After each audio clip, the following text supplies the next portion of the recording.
cold front that we need to be able to continue this journey and make our time frame up. So it got colder that night. It's exactly what we wanted, and you could just feel it coming in. It's so funny to be in the winter and just be hoping for colder weather, and that's what we did. So, Sure. Henry, do you have anything to add to that? I don't think so. No. I want to mention too. It's funny just even thinking about, like you're in the lean-to, you're sleeping, it's the middle of winter, and it's getting cold, and you could just kind of picture like both of you having that little smile on your face, knowing, yes, this is exactly what I want. I want it to be colder. It seems like counterintuitive to what someone would think, but yes, it makes total sense that that's exactly what you would be hoping and praying for and enjoying as those temperatures get colder and colder while you're sleeping in the lean-to, cuddled up in your probably zombie sleeping bags.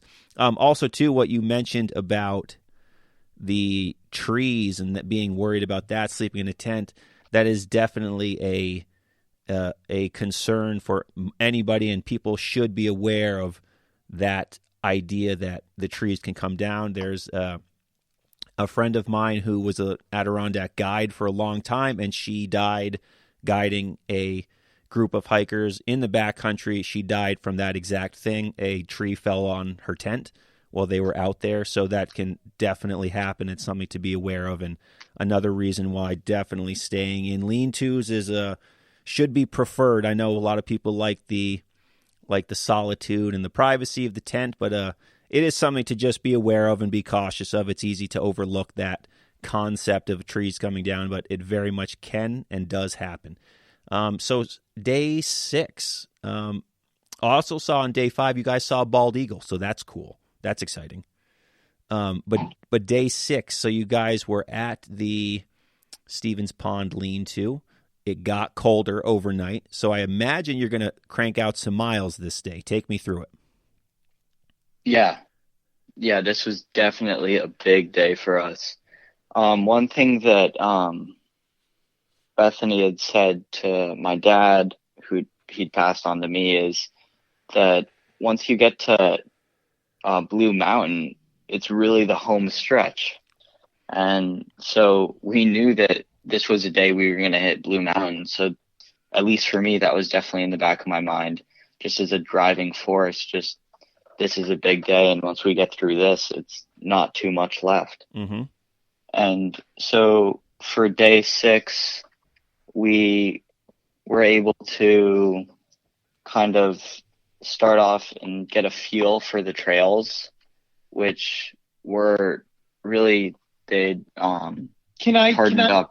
Step Yeah, in sure. a second, Henry, and just say that I believe day 6 is when the daylight saving ended or whatever, so that it was getting light at when That's we were day getting 7. up 6 a.m., but they changed, so now it wasn't light until 7, and that's why our start time switched from 7 in the morning till almost 8 in the morning, because we needed, it wasn't nearly. That's actually on day 7.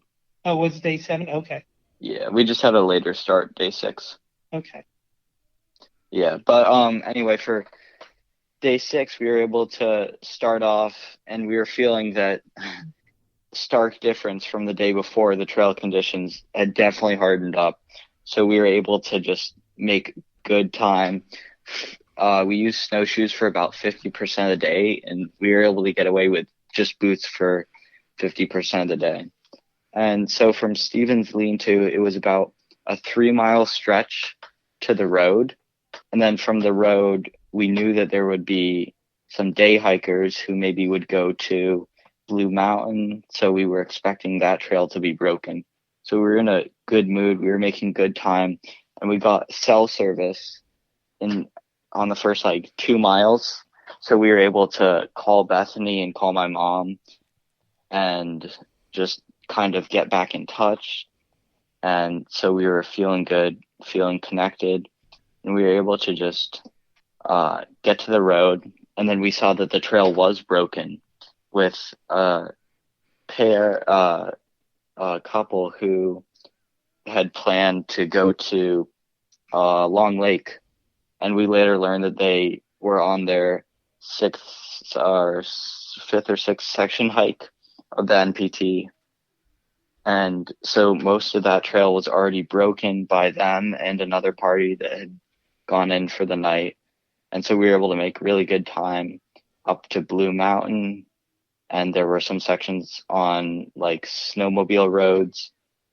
And then as we got closer to Blue Mountain, we got cell reception again. And we,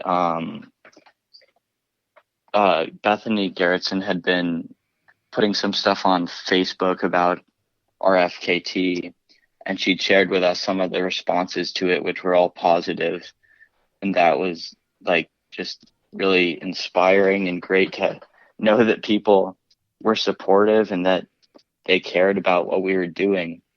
So that combined with other factors, we were able to just really fly up the mountain and go down the other side and get to Route 28, which we weren't sure we were going to get to.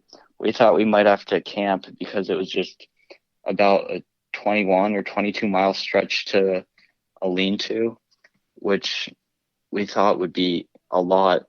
And it was a lot, but we were just really feeling good and really cranking.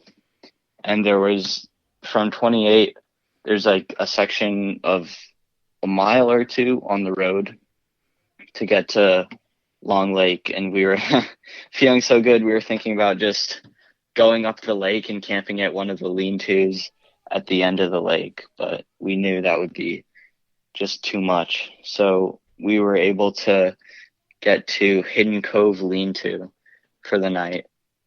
And it was super windy across Long Lake and very cold. That was probably, or definitely, one of the coldest nights. And I don't know, Tim, if you want to talk about how we were able to stay warm. Yeah, so definitely. So on day 6 that Henry was talking about, I also want to note that as we crossed Blue Mountain and headed toward Lake Terrell Pond, I believe it's called. Yep. There was a father and son coming out that had spent the night in there. And the father was probably in his 60s and the son looked like to be in his late 20s. They were coming out. That was roughly, I believe, at mile 100 or something around in there. And they were the first people we had seen on the trail that since we left Northville. So we had gone 100 miles without seeing another person. The only people we had seen were in cars driving past us in Piseco and other areas. So to be able to do 100 miles somewhere without seeing another person, it made it that much more remote. Sure. So let me pause you too real quick to just tell you, when I hiked the Northville-Placid Trail too, I literally had the exact same experience. The first hiker that I saw on the trail was at 101 miles. That's literally exactly the same as my own experience. That's hilarious. But yeah, it's an impressive feat to go that far and never see a single person. And then at that exact kind of milestone moment, oh, there's another person. yeah. That's really funny. But continue. That day, too, just something I would add is it was melting out a little bit in some areas, but because it had gotten cold, there were some planks, and Henry was ahead of me, and we didn't have snowshoes on. We were trying to make really good time, so we're going as fast as we can. And one of these planks, it was early morning still, and it was iced up, and I hit that plank, and I went down in this, the sludge that is on side of some of these planks, and my arm went in it, and I didn't have Gore-Tex on, so I did get my whole arm was soaked and it was all muddy, and so I did take a fall. That luckily I didn't hit a rock on my arm or something else, because I went down fast and hard, and so it was certainly, by the time I caught up to Henry, it was drying off. But so anyway, so we're on day 7. Day 7. Yeah. So that day, the day before, we did 21 miles, which was a big day. But and we stopped at 5:45 at night. But the wind had kicked up on Long Lake. It was cold, bitter wind chills, and so we just had to really hunker down and really pull out the stops. And so earlier you had asked me what we sleep in and stuff like that. And I said, well, we each had I had a blow up mattress, which is a Neo Air, and Henry had a couple of foam mattresses. And so what we did is, we would use those. We each had 0-degree sleeping bags. I had a Feathered Friends, and he has a Marmot. And when it gets cold like that, and as you near the end of these trips, your down sleeping bag is more and more wet because your body's pushing out all its moisture of the day that it has. We are sleeping in. Basically, we take our socks off at night, and we take those socks and we put them under, right close to our skin, on our chest, on our back, on our legs, wherever, because we need those socks to be dry by morning. We are pushing them out. My feet over the years don't have the same heat as my main body, so I take them off, I put them in there, and I need my feet to heal up and dry up as much as possible to callus over by the next day. So my trick to the trade is, here is how, there's always the saying that if you aren't sleeping in everything you brought, then you brought too many clothes, right? So we would sleep in our sleeping bags, generally take our socks off, but my feet are wet and cold at this time. So we would generally, these colder nights, which were the last 2 nights, we would boil up a quart of water, stick it in a water bottle pocket, throw it at the bottom of the sleeping bag, and I would be sleeping in basically everything that I brought. And that includes all my Gore-Tex and everything else. And so what that'll do is, when it's cold, that stuff's not really wet. So you can get right in your sleeping bag. You can sleep there, and you put your hat on. You just have basically everything you can. And that makes for that's the way you can pull a 0-degree sleeping bag and be able to sleep in much colder conditions. So, yeah. So day 7, we got up at 7 because of daylight savings, and then we started at around 8:10, and we went right up. We knew we had 2 more days if we could maintain what we were doing, and so we were just knocking off the lean-tos, going up the lake, up the lake. At one point, we saw a fisher run across the lake, which was amazing to see that thing run across the entire lake, and that was amazing. The wind that day was howling, and we were all bundled up and everything else, but coming off that lake, Henry's cheeks, we later found out that he got some mild frostbite from the conditions that day, and it was just whipping off the lake.